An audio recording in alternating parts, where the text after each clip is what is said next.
Bom, pessoal, agora vamos para a segunda parte do vídeo, onde eu vou falar um pouco, bem resumidamente, sobre cada raça raiz que até então já apareceu no nosso globo, que é o globo D, a Terra.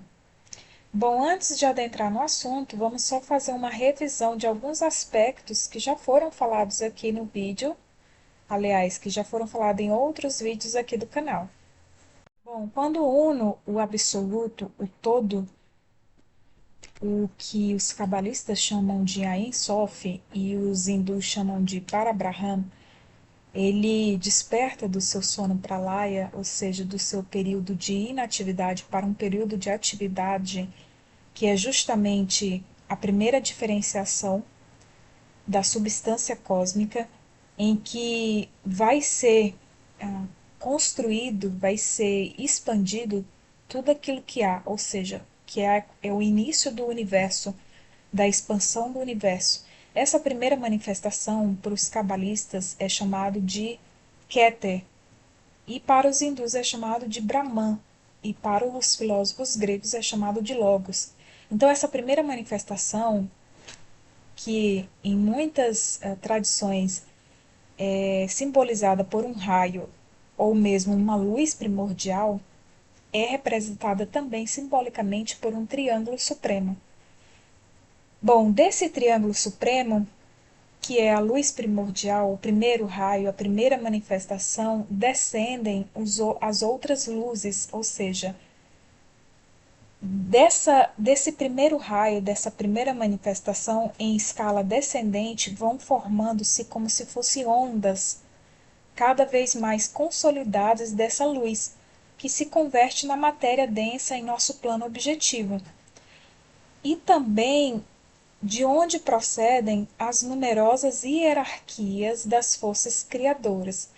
Como eu tinha falado no vídeo anterior, essas forças criadoras, para alguns é chamado de arcanjos, serafins, querubins, Elohim, para outros, como a doutrina secreta, é chamada de Jan Chohans. E fora os outros nomes, porque são vários, inclusive o próprio livro traz várias tradições, né, hindus, os vedantinos, trazendo um nome diferente como simbólico para representar justamente essas forças criadoras. Bom, essas forças criadoras, umas não têm formas, outras possuem forma própria e características, outras, enfim, são mais inferiores e a doutrina secreta chama de elementais, que são forças criadoras sem forma alguma própria, mas assumindo toda espécie de forma de acordo com o meio ambiente. Bom, e é entre essas forças criadoras que se encontram as sete hierarquias, como eu falei no vídeo anterior. Se eu não me engano, foi no vídeo de onde vem a multiforma, né? A criação da multiforma, uma coisa assim.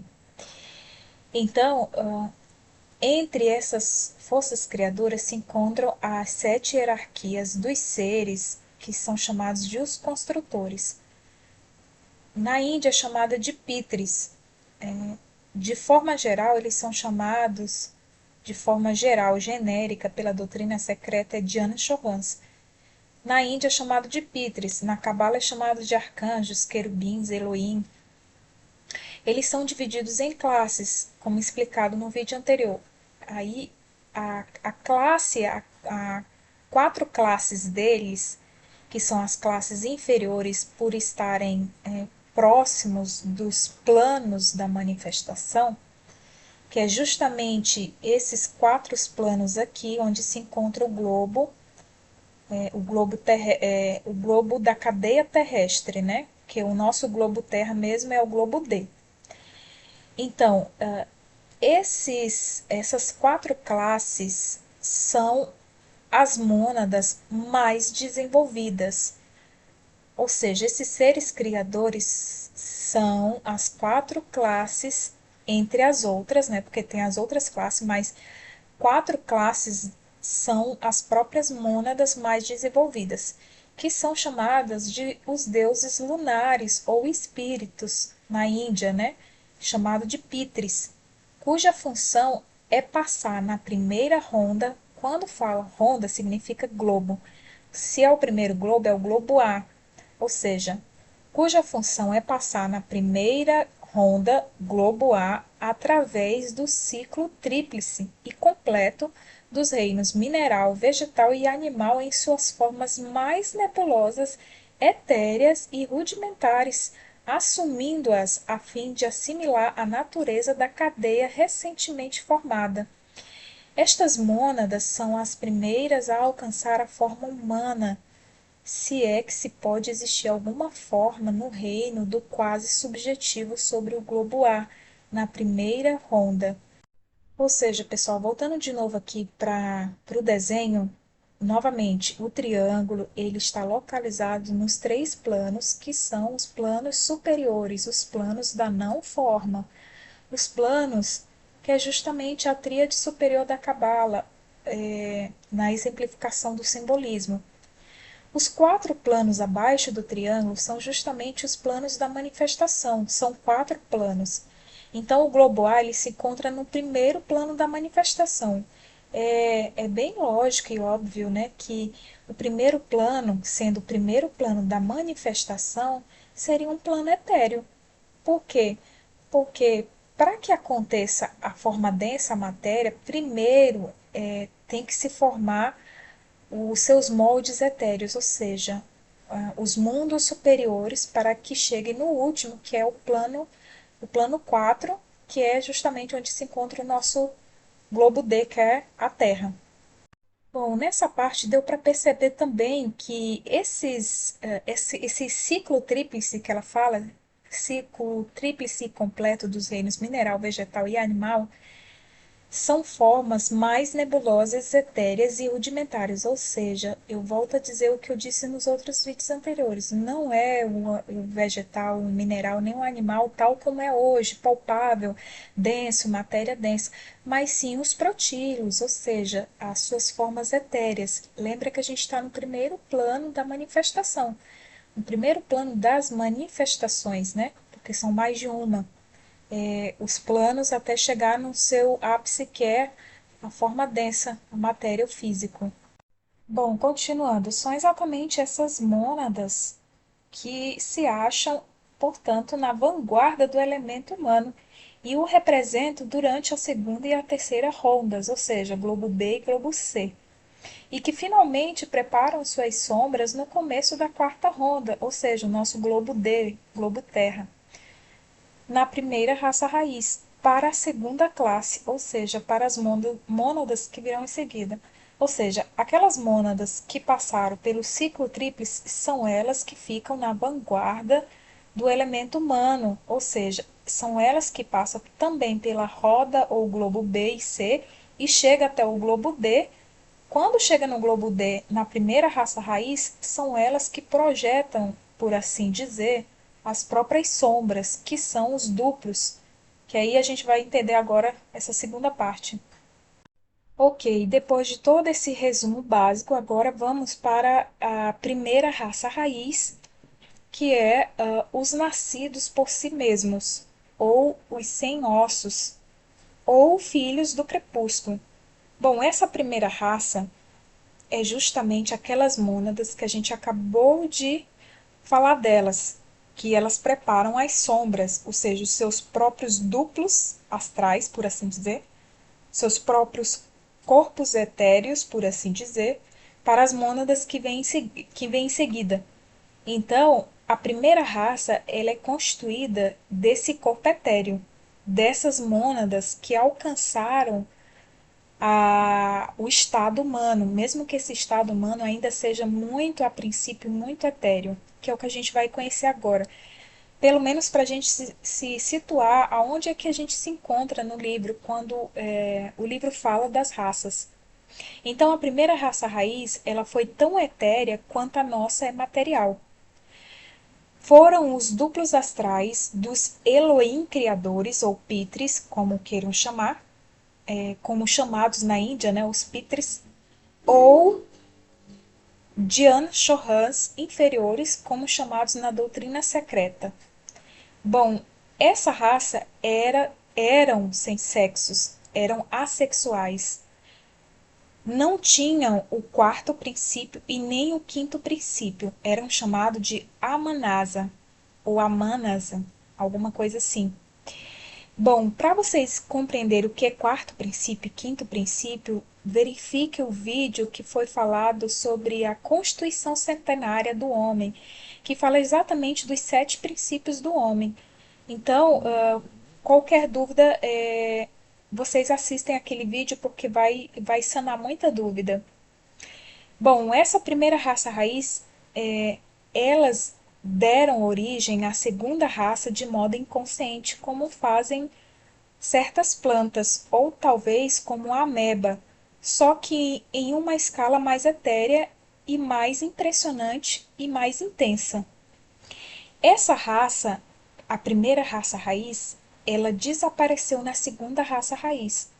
Ou seja, o livro fala que ela não engendrou, ela não procriou e nem morreu. Simplesmente ela desapareceu na segunda raça.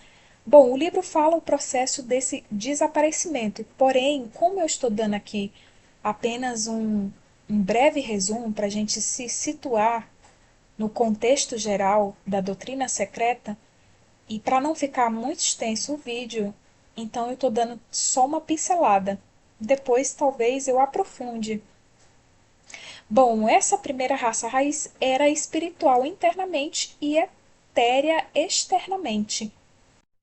Bom, em uma parte do livro fala que a antiga raça, ou seja, a primeira raça, ela fundiu-se com a segunda raça e ambas se tornaram uma só. Trata-se do misterioso processo de transformação e evolução da humanidade.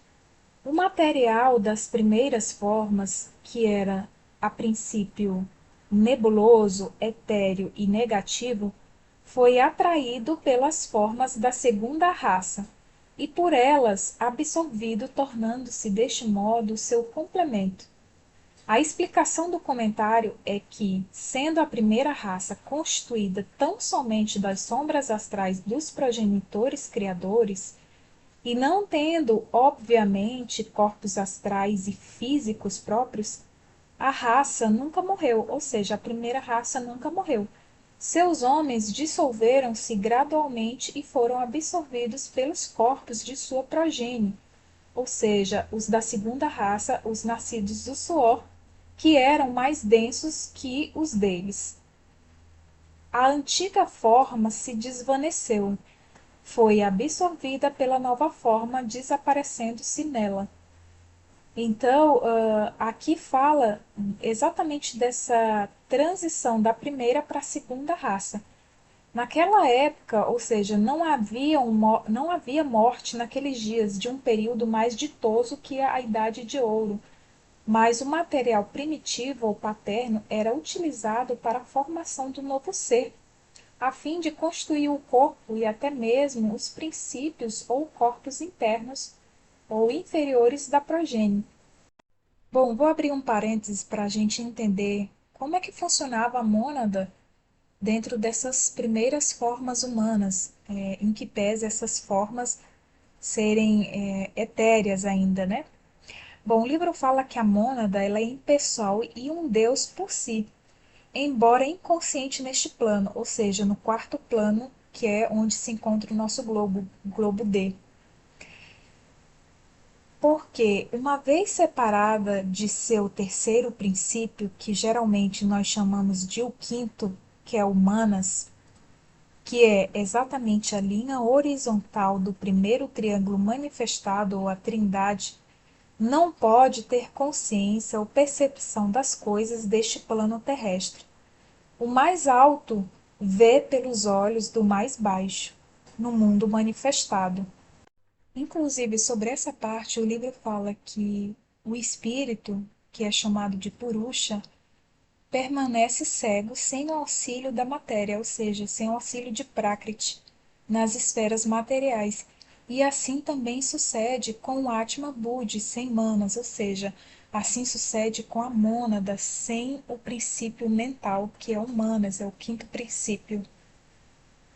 Bom, só para entender um pouquinho mais, significa dizer o seguinte, que a mônada ela estava naquelas formas, ou seja, as mônadas estavam nas formas, nas primeiras formas humanas, porém elas eram inconscientes de sua personalidade e não tinham nada que sobreviveria. Por exemplo, eu falei no livro aliás, no vídeo da Constituição Centenária, que existem três princípios, que é justamente aquilo que não morre, que permanece em cada encarnação. Quando uma pessoa ela desencarna, existem três princípios nela que permanece, ou seja, que absorve tudo o que ela viveu ali de experiência humana naquela forma, enquanto estava ali naquele período terrenal. Então, aqui fala que essas primeiras formas não tinham como ser absorvida essas experiências como é hoje, porque justamente a mônada não tinha o quinto princípio, que é humanas, não tinha como fazer assimilação da experiência humana. Bom, como vocês puderam perceber, a segunda raça, ela continuou então sem os princípios o quarto e o quinto, e eram também, continuaram, né, assexuais, ou seja, sem sexo, e tanto a primeira como a segunda raça eram semi-espirituais. Aí, depois de vários evos, milhões de anos, a segunda raça, ela desenvolveu a terceira raça, que são chamados os nascidos do ovo. Bom, pessoal, aqui novamente o livro ele traz a, a, a explicação de como se dava esse nascimento através do ovo, né? Só que eu não vou me aprofundar aqui nesse momento. Talvez eu traga um vídeo depois só falando sobre essa terceira raça. Foi justamente essa terceira raça que aconteceu muitas coisas nela. Bom, pessoal, a terceira raça, de todas as que já existiram até agora, é a mais complicada e é a mais difícil, talvez, de explicar. E eu vou ter que me deter um pouquinho mais nela e fazer umas especificações para a gente compreender e se situar no contexto das raças. Bom, a segunda raça, como eu falei, deu nascimento à terceira, que por sua vez se separou em três ramos distintos, compostos de homens procriados de maneira diversa. Os dois primeiros ramos foram produzidos mediante um processo chamado ovíparo, que a história natural de nossos dias provavelmente desconhece, enquanto as primeiras sub-raças da terceira humanidade procriavam suas espécies por uma exsudação de suco ou fluido vital, cujas gotas, congelando-se, formavam uma bola ovoide, digamos mesmo como se um ovo, que servia como veículo exterior para o feto ou criatura ali gerada. O método de procriação das sub-raças posteriores mudou, pelo menos em seus resultados. As crianças das primeiras sub-raças eram inteiramente sem sexo e até mesmo sem forma definida, pelo que sabemos, mas as duas sub-raças subsequentes vieram ao mundo andrógenas. A separação dos sexos deu-se na terceira raça. De assexual que era a princípio, a humanidade passou a hermafrodita ou bissexual, e finalmente o ovo humano começou a dar nascimento de modo gradual e quase imperceptível em seu processo evolutivo, primeiramente a seres nos quais predominava um dos dois sexos, e por último a homens e mulheres diferenciados. Bom, para ficar mais fácil compreender, eu trouxe essa figura aqui, que é justamente a figura do nosso globo D, né? As sete raças raízes do globo, e separei aqui a terceira, que é o que a gente está falando aqui. Então, a terceira, ela se subdivide, assim como todas as outras, em sete sub-raças. Essas sete sub-raças, por si, também se dividem em famílias ou tribos, alguma coisa assim. Mas aqui vamos nos ater ao que o texto fala. Bom, As primeiras sub-raças, ou seja, quando a raça raiz ela surgiu e ela começou a se desenvolver, as primeiras sub-raças, elas eram, vamos dizer assim, elas se produziam por um processo chamado ovíparo, né, como foi falado. Depois, o resultado, né, desse processo eram seres assexuais, os primeiros. Depois passaram a ser andrógenos. E, e por último, houve a separação dos sexos, ou seja, através desse processo ovíparo, chegou um certo momento em que um dos sexos predominava. Ou nascia só homem ou nascia só mulher, né? Então, aqui é só para a gente ter uma noção, esse desenho aqui dá para a gente compreender por que, que houve esses períodos, né, e houve esses ramos diferentes. Porque cada sub-raça dessa passam-se milhares de anos e às vezes uma sub-raça, uma se interpõe sobre a outra, enfim, aquilo que eu falei em outro vídeo aqui também do canal. Foi aqui na terceira raça raiz, quase já no seu final, que a humanidade foi dotada do quinto princípio, humanas, que é a mente. E também a questão da separação dos sexos, ela não se deu bruscamente como se poderia supor, porque a natureza ela procede lentamente em tudo o que faz. E também foi aqui na terceira raça raiz, já perto do fim, que se deu a separação dos sexos e o que se chama como queda na geração. Bom, pessoal, em que pese eu não poder me aprofundar muito sobre esses acontecimentos da terceira raça, mas eu trouxe aqui de forma geral alguns trechos do livro que vai nos permitir ter uma noção do que foi que aconteceu. Então, eu trouxe a seguinte parte. Os filhos da sabedoria, os filhos da noite, prontos para renascer, desceram. Primeiramente, quem são esses filhos da sabedoria? São exatamente a classe dos pitres superiores, superiores por estarem próximos do absoluto, né? Daquela primeira manifestação. Então, eles estavam prontos para renascer, desceram. Viram as formas vis. Aqui vis é vis intelectualmente da primeira terceira raça, ainda sem entendimento.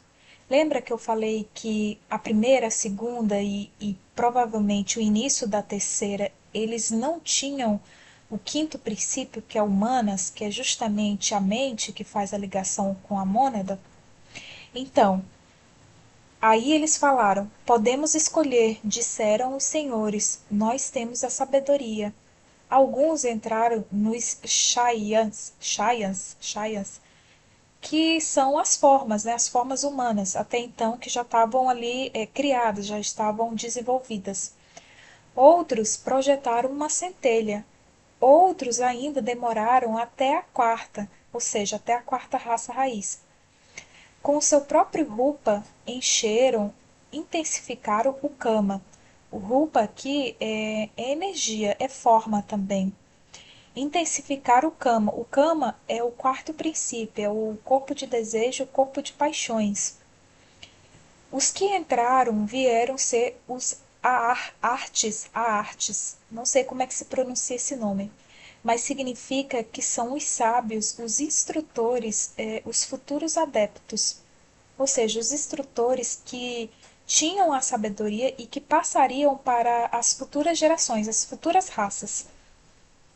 E continua: os que só receberam uma centelha permaneceram desprovidos de entendimento. A centelha brilhava debilmente. Um terço continuava sem mente. Seus jivas, ou seja, suas mônadas, não estavam preparados. Estes foram deixados à parte entre os setes. Tornaram-se os cabeças estreitas. Um terço estava preparado. Nestes habitaremos, disseram os senhores da chama e da sabedoria tenebrosa. Bom, a princípio parece bastante confuso esse trecho, mas para que possamos compreender, eu dividi. Eu dividi da seguinte forma: O livro fala que alguns encarnaram, ou seja, alguns seres superiores, que são chamados filhos da sabedoria, que eu já falei que são exatamente aquelas três classes de Pitris no vídeo anterior, que é justamente os seres superiores, superiores pelo fato de estarem mais próximo do absoluto, né? E alguns deles encarnaram, outros, ou seja, outra parte, projetaram apenas uma centelha. Só que essa centelha, como fala no próprio trecho, ela estava lá naquela forma humana, porém ela continuava desprovida de entendimento. Por quê? Porque a centelha ela precisa ser ativada. E para ela ser ativada, essa centelha ela precisa dos ensinamentos, ou seja, ela precisa compreender, ela precisa assimilar. E eles continuavam debilmente, ou seja, essa parte que, mesmo que fossem projetadas as centelhas, eles continuavam desprovidos de entendimento. Tá, agora beleza, agora vamos para a terceira. A terceira, ou seja, uma outra parte, significa que esses seres, eles decidiram por não entrar e não projetar a centelha, ou seja, eles não encarnaram e nem projetaram. Foi uma terceira opção, ou seja, eles demoraram até a quarta raça. Lembra que aqui a gente está na terceira raça, a raiz, entre mais ou menos a quarta e a quinta sub-raça. Então ainda haveria muito tempo até que a outra raça raiz, a quarta raça, surgisse no globo. Bom, vejamos outra parte do livro que fala o seguinte: os filhos da vontade e do yoga, ou seja, aqui trata-se dos mesmos que a gente acabou de falar, dos filhos da sabedoria. Então, os filhos da vontade do yoga, nascidos antes da completa separação dos sexos, amadurecidos nos ovos portadores de seres humanos e produzidos pelo poder Kriya Shakti dos santos sábios da primitiva terceira raça, neles encarnaram os senhores dos três mundos superiores, ou seja, aqui refere-se àqueles que chegaram a encarnar. Porém, nota-se naquele desenho que eu mostrei, são várias sub-raças. E entre uma e outra ocorre, às vezes, milhares de anos, e sem falar que elas estão distribuídas em vários continentes. Ou seja, elas não estão todas no mesmo lugar físico, por assim dizer. Mas lá na frente, quando eu voltar novamente a falar deles, é, só por alto aqui, eles foram os que ensinaram a sabedoria, ou seja, essa sabedoria divina, esses ensinamentos que a doutrina secreta ensina, eles ensinaram para os povos, eles ensinaram para os que estavam próximos, né, por assim dizer. Ou seja, não foram todas as sub-raças que adquiriram esse conhecimento, mas naquela época, ou seja, naquela era, enfim, Evo, tempo, o que acontece?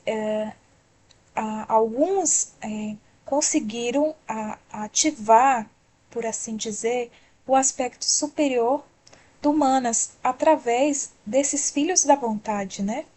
Ou seja, aqueles que tinham recebido uma centelha e que, porém, ainda permaneciam sem entendimento, alguns conseguiram ativar a centelha justamente pelos ensinamentos que recebiam. Outros, porém, não conseguiram ativar.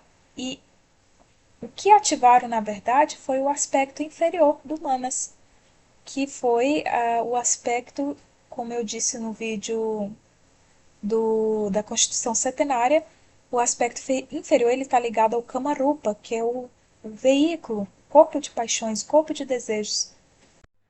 Bom, pessoal, eu trouxe outra parte do livro que fala exatamente desse ponto, que houve essas transformações profundas, por assim dizer. Então, o livro fala o seguinte: chegamos agora a um ponto importante com relação à dupla evolução da raça humana. Os filhos da sabedoria, os Dhyanis espirituais, se haviam tornado intelectuais pelo contato com a matéria, por já terem alcançado os ciclos anteriores de encarnações, esse grau de inteligência que lhes permitia serem entidades independentes e conscientes neste plano da matéria. Reencarnaram tão somente em razão dos efeitos kármicos.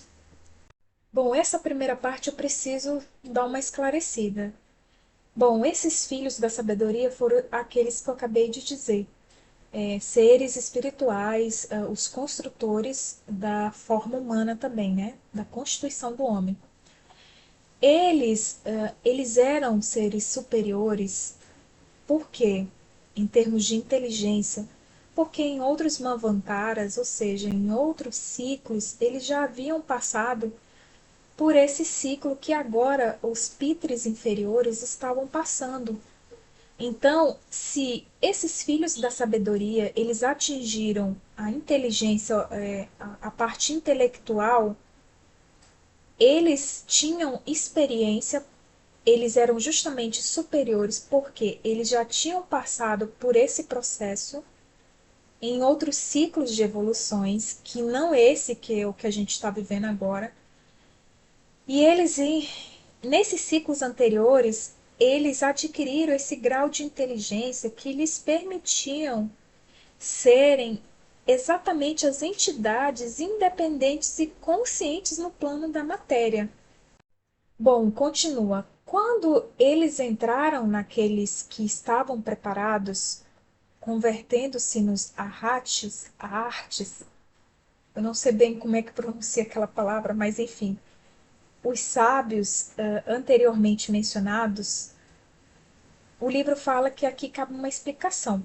Quando fala que eles entraram nos que estavam preparados, não quer dizer que as mônadas entraram em formas que já estavam ocupadas por outras mônadas. O livro fala o seguinte: eles eram essências inteligentes e espíritos conscientes, entidades que buscavam tornar-se ainda mais conscientes, unindo-se com a matéria mais desenvolvida. Sua essência era demasiado pura para que se distinguisse da essência universal, mas os seus egos, ou manas, pois são chamados de manas aputras, nascidos de Maat ou Brahman, deviam passar por experiências humanas terrestres a fim de chegarem a ser completamente sábios e poderem marchar pelo ciclo ascendente de volta. As mônadas não são princípios distintos, limitados ou condicionados, mas raios daquele princípio universal absoluto. A entrada de um raio de sol após outro pela mesma abertura em um quarto escuro não constitui dois raios, mas um só, mais intenso.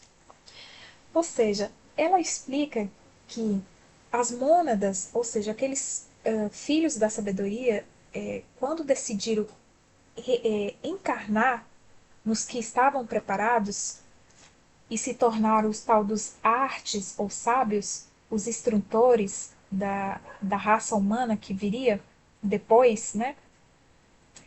Não quer dizer que essas mônadas elas entraram em formas já ocupadas por outras mônadas.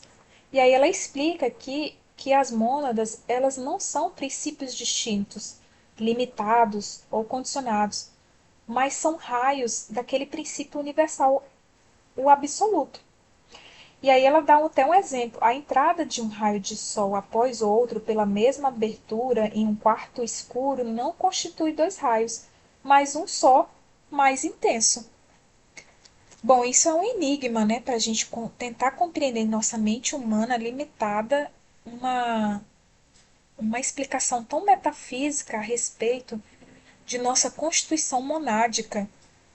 Bom, pessoal, agora eu acho que deu para entender que os que não receberam a centelha e nem foram encarnados, ou seja, aqueles que os filhos da sabedoria optaram por esperarem até a quarta raça raiz, esses que foram deixados à parte das formas humanas, eles ficaram desprovidos também de entendimento, ou seja, eles continuavam sem humanas, sem o quinto princípio. E foram chamados de cabeça estreita. E, como eu já falei, não tem nada a ver com o tamanho do cérebro ou o tamanho do crânio, e sim é uma expressão que simboliza que eles careciam de inteligência, exatamente porque eles careciam do quinto princípio que é humanas, que é a mente. Bom, e aí o livro fala que foram justamente esses que foram deixados à parte, desprovidos de entendimento, que assim que os animais começaram a dividir-se em dois sexos, ou seja, a separar-se e depois, em um processo um pouco mais lento, a própria humanidade da terceira raça raiz, que tomaram por, vamos dizer assim, por relações animais, fêmeas, e tiveram relações com esses animais e criaram, por assim dizer, formas humanas estranhas que eram como se fossem monstros, por assim dizer, metade homem e metade animal. Bom, pessoal, eu separei um trecho do livro que fala exatamente desse episódio. E diz o seguinte: durante a terceira raça, os animais sem ossos cresceram e se transformaram. Converteram-se em animais com ossos e os seus chaias se solidificaram também. Ou seja, suas formas, né, os seus corpos, né, se solidificaram também. Os vertebrados e depois os mamíferos. Anteriormente, os animais eram também proto-organismos etéreos, tal como era o homem. Os animais foram os primeiros a separar-se em machos e fêmeas. O homem duplo depois também se separou. Ele disse: falamo-nos como eles, unamo-nos e procriemos, e assim fizeram. Bom, está exatamente escrito falamo-los como eles, mas eu acredito que seja um erro de tradução e um erro de português. Bom, continuando. E os que careciam de centelha, ou seja, os de cabeça estreita, tomaram para si enormes animais fêmeas.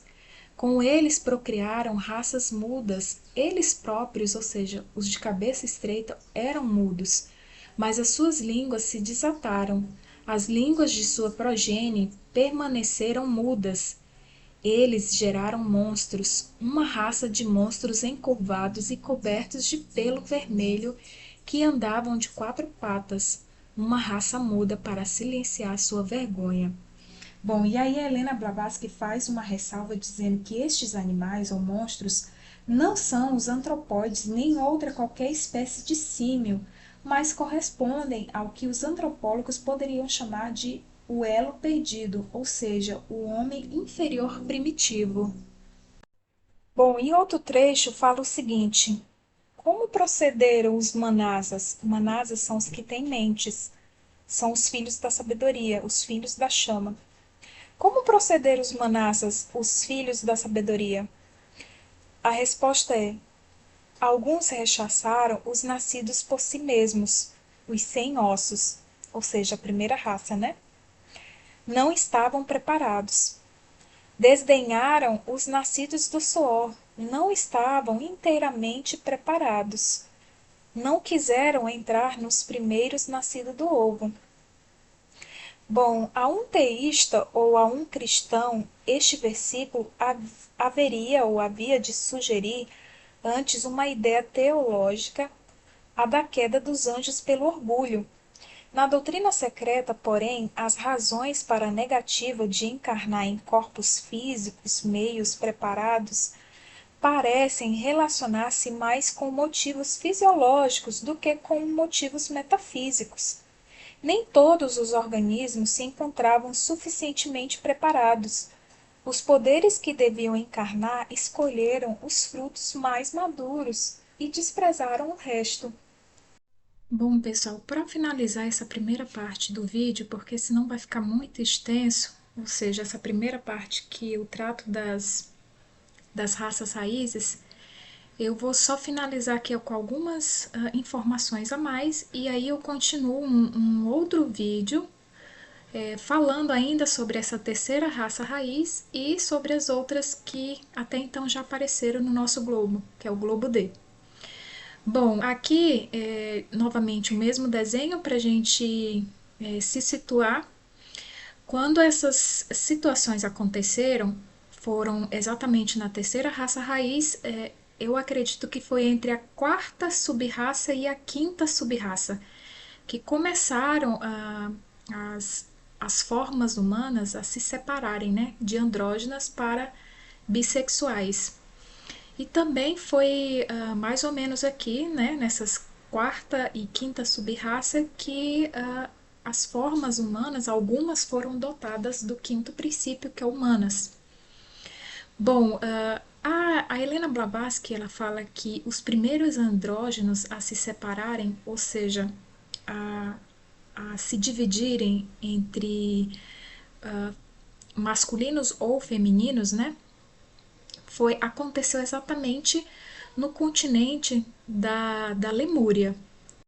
Bom, e aqui, só para finalizar, senhores da chama e da sabedoria tenebrosa, filhos da sabedoria, filhos da vontade, todos são sinônimos dos dhyanis espirituais. Esses dhyanis espirituais é o que a doutrina secreta dá o nome de forma genérica, né, de modo geral, para esses seres elevados, por assim dizer, né, a, as três classes dos Pitris, os Argnishvatas, né, alguma coisa assim que eu falei no vídeo anterior, que foram os seres que foram chamados para completar o homem, ou seja, para dar o quinto princípio, que era humanas.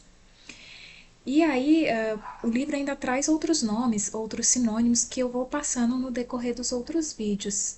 Bom, aí tem um detalhe.